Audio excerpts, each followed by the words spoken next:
बिस्मिल्लाहिर्रहमानिर्रहीम। अस्सलाम वालेकुम। अपने नए व्लॉग में आपको खुशामदीद कहता हूँ। ख़बर है तहरीक लब्बैक के इंट्रा पार्टी इलेक्शन के हवाले से, चूँकि इलेक्शन कमीशन की जानिब से एक नोटिफिकेशन जारी किया गया कि तहरीक लब्बैक में इंट्रा पार्टी इलेक्शंस हो चुके हैं और ओहदेदारान जो मुंतखब हुए हैं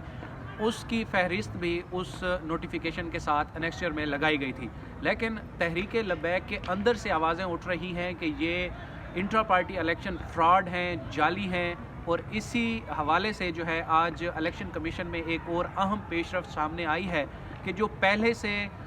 इलेक्शन कमीशन में तहरीक लब्बैक की जानिब से पेश होते रहे हैं इंजीनियर हफीजुल्लाह अलवी साहब, वो इलेक्शन कमीशन में पेश हुए हैं और उन्होंने चीफ इलेक्शन कमिश्नर के नाम एक दरख्वास्त जमा कराई है। पहले मैं आपको उनकी इस दरख्वास्त का मतन पढ़कर सुना देता हूँ ताकि आपके लिए चीज़ें वाज़ेह हो जाएं कि कहानी कैसे अब आगे बढ़ रही है। ये उन्होंने लिखा है कि जनाब चीफ इलेक्शन कमिश्नर साहब, election commission of Islamabad,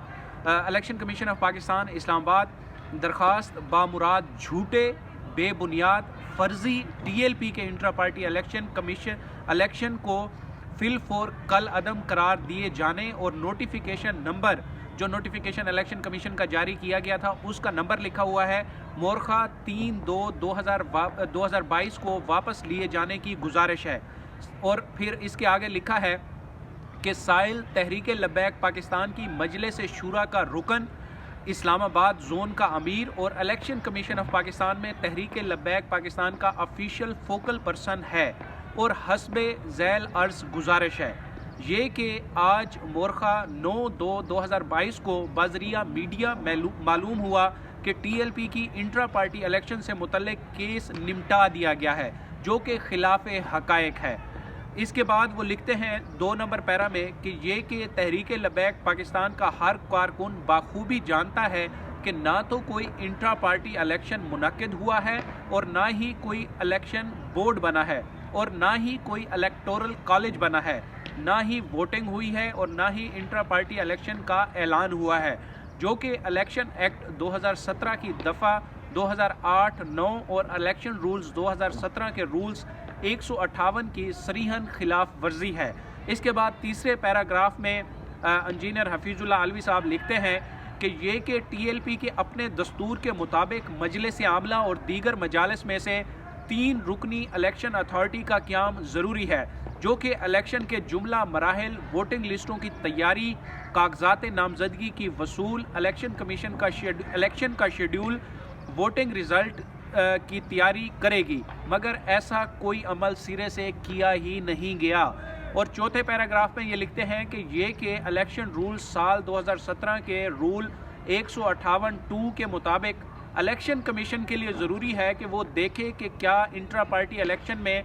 election act 2017 की दफ़ा 2008-9 की तमाम रिक्वायरमेंट्स पूरी की गई हैं या नहीं की गई।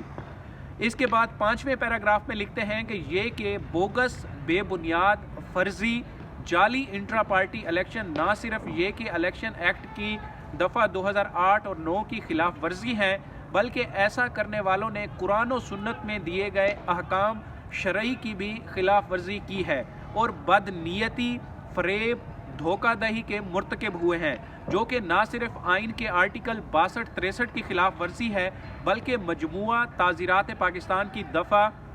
471, 468 और 420 ज़वाद फ़े के तहत काबिल ताज़ीर जुर्म है। अंदरी हालात इस्तदा है कि फ़र्जी इंट्रा पार्टी इलेक्शन की बुनियाद पर होने वाला नोटिफिकेशन फौरी वापस लेकर फ्रॉड करने वालों के खिलाफ कानूनी कार्रवाई की जाए। अर्ज़े इंजीनियर मोहम्मद हफीजुल्लाह अलवी, रुकन मजलिस शूरा, फोकल पर्सन तहरीक लब्बैक पाकिस्तान। ये है इंजीनियर हफीजुल्लाह अलवी साहब की दरख्वास्त जो आज उन्होंने इलेक्शन कमीशन ऑफ पाकिस्तान में जमा कराई है। अब इसी हवाले से जो रावलपिंडी डिवीज़न के अमीर हैं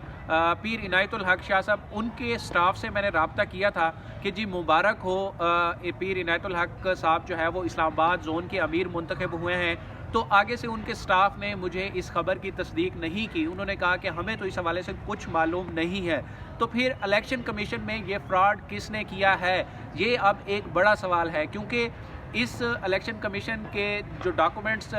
उसके साथ नोटिफिकेशन के साथ हमें मौसूल हुए हैं اس میں یہ لکھا ہوا ہے کہ ایک بورڈ بھی بنا ہے اور پھر میٹنگ بھی ہوئی ہے 28 دسمبر کو غالباً، جو میں اپنی پچھلی ویڈیوز میں بتا چکا ہوں، اور پھر اس میں جو ہے یہ مشاورت کے بعد رائے شماری کرائی گئی، جس میں مرکزی تنظیم جو ہے وہ بلا مقابلہ منتخب ہوئی ہے، اور جو صوبوں کی تنظیمیں ہیں اس میں ٹوٹل ووٹ 15 تھے، اور 15 کے 15 ووٹ جو ہے وہ جو منتخب عہدیدار ہیں ان کو پڑے ہیں، لیکن اس میں یہ نہیں بتایا گیا کہ جو مخالف امیدوار تھے وہ کون تھے، یا اس حوالے سے کوئی بھی ڈیٹیلز نہیں دی گئی کہ جو 0 ووٹ لینے والے امیدوار تھے وہ کون تھے، کیونکہ جو مرکزی تنظیم ہے وہ بلا مقابلہ اگر منتخب ہوئی ہے تو پھر جو باقی ہیں جو 15 میں سے 15 ووٹ لے رہے ہیں تو ان کے مخالف میں بھی تو کوئی امیدوار آیا ہوگا، تو اس حوالے سے کوئی بھی ڈیٹیلز جو ہے اس نوٹیفیکیشن میں شامل نہیں۔ یہ ایک نیا کٹا کھل چکا ہے۔ اب الیکشن کمیشن آف پاکستان میں آپ لوگوں کو پتہ ہوگا کہ جب تحریک لبیک کالعدم ہوئی تھی تو اس ڈیوریشن سے لے کے بعد کے جتنے بھی معاملات تھے سارے انجینئر حفیظ اللہ علوی صاحب الیکشن کمیشن میں پیش ہو کر یہ چیزیں دیکھتے رہے ہیں، اور وہ بار بار وہاں پر بطور فوکل پرسن تحریک لبیک پیش ہوئے ہیں، اور اسلام آباد زون کے امیر کی حیثیت سے انہوں نے گزشتہ روز یہ جب 5 فروری کو ریلی ہوئی تھی تو نیشنل پریس کلب آف اسلام آباد کے باہر انہوں نے اس ریلی کی قیادت بھی کی تھی، لیکن اب یہ سارا اندر کھاتے کیسے ہو گیا؟ یہ ایک سینئر ممبر جو کہ پارٹی کے ساتھ اتنے لائل رہے ہیں، اور الیکشن کمیشن کا معاملہ خالصتاً وہی دیکھ رہے تھے، موسٹلی وہی پیش ہوتے رہے، اور ان کو ہی اندھیرے میں رکھ کر آخر کس نے یہ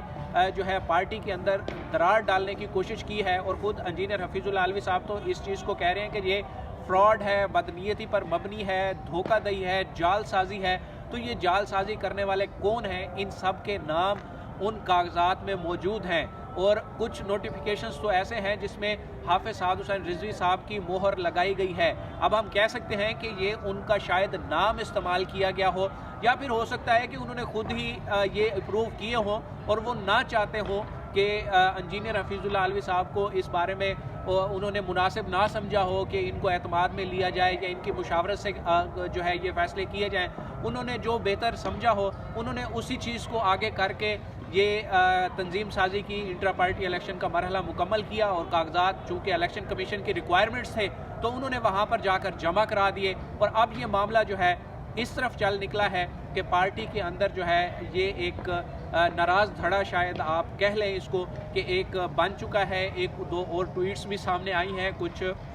رہنماؤں کی جانب سے جنہیں اس حوالے سے جو ہے وہ اعتماد میں نہیں لیا گیا۔ ویسے میں اپنے ذرائع سے آپ کو بتاؤں کہ مجھے معلوم ہے کہ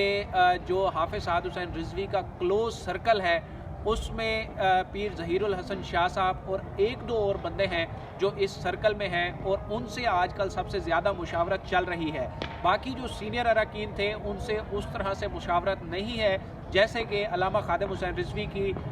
زندگی میں ہوا کرتی تھی۔ تو یہ معاملہ اب کیا رخ اختیار کرتا ہے، الیکشن کمیشن اس درخواست پر کیا کارروائی کرتا ہے، جو بھی اپڈیٹس ہوں گی آپ کے سامنے رکھیں گے۔ اب تک کے لیے اتنا ہی، مجھے دیجیے اجازت، اللہ حافظ۔